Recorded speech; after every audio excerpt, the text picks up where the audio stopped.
ಜಮಖಂಡಿ ನಗರದಲ್ಲಿ ತಡರಾತ್ರಿಯಲ್ಲಿ ಧಾರಾಕಾರವಾಗಿ ಸುರಿದ ಮಳೆಯು ಮುಧೋಳ್ ಬೈಪಾಸ್ ರಸ್ತೆಯು ಸಂಪೂರ್ಣವಾಗಿ ಜಲಾವೃತಗೊಂಡಿದ್ದ ಪರಿಣಾಮ ವಾಹನ ಸವಾರರು ಪರದಾಡುವಂಥ ಪರಿಸ್ಥಿತಿ ನಿರ್ಮಾಣವಾಗಿದೆ.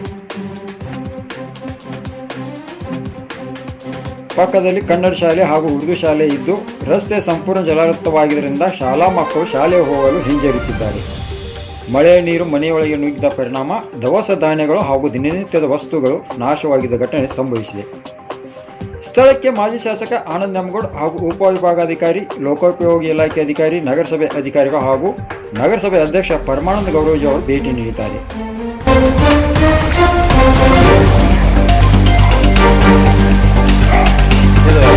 ಬಂದಾಗ ಸರ್ ಹಳೆ ಮೈಗೂರ ಮುಚ್ಚು ತಿರುಗಾಡ್ದಂಗೆ ಆಗತ್ರಿ.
ಮಾಜಿ ಶಾಸಕ ಆನಂದ್ ನ್ಯಾಮಗೌಡ ಅವರು ಮಾಧ್ಯಮದೊಂದಿಗೆ ಮಾತನಾಡಿದ್ದು ಹೀಗೆ. ನಿನ್ನೆ ದಿವಸ ಜಮಖಂಡಿಯಲ್ಲಿ ಭಾರೀ ಪ್ರಮಾಣದಲ್ಲಿ ಮಳೆಯಾಗಿರೋದ್ರಿಂದ ನಮ್ಮ ಜಂಬುಕೇಶ್ವರ ದೇವಸ್ಥಾನದ ಅಕ್ಕಪಕ್ಕದಲ್ಲಿ ಇರುವಂಥ ಮನೆಗಳಿಗೆ ಸಾಕಷ್ಟು ನೀರು ಮನೆಯೊಳಗೆ ಹೋಗಿ ಸಾರ್ವಜನಿಕರಿಗೆ ಒಂದು ಅನಾನುಕೂಲತೆಯನ್ನು ಮಾಡಿರುವಂಥದ್ದನ್ನು ಇವತ್ತು ನಾವು ಕಾಣ್ತಾ ಇದ್ದೀವಿ. ಇದಕ್ಕೊಂದು ಶಾಶ್ವತವಾಗಿ ಏನಾದರೂ ಒಂದು ಪರಿಹಾರವನ್ನು ಕಂಡುಕೊಳ್ಬೇಕು ಅಂತ ಹೇಳಿ ಈಗಾಗಲೇ ಕೆಲವೊಂದಿಷ್ಟು ಚಿಂತನೆಗಳನ್ನು ಡಿ ಸಿ ಅವರಾಗಲಿ ಮತ್ತು ನಮ್ಮ ನಗರಸಭೆ ಅಧ್ಯಕ್ಷರು ಮತ್ತು PWD ಇಲಾಖೆಯ AW ಅವರು ನಮ್ಮ ನಗರಸಭೆ ಎಲ್ಲ ಸಂಬಂಧಪಟ್ಟಂಥ ಅಧಿಕಾರಿಗಳು ಕೂಡ ಈ ಸಂದರ್ಭದಲ್ಲಿ ಉಪಸ್ಥಿತರಿದ್ದಾರೆ.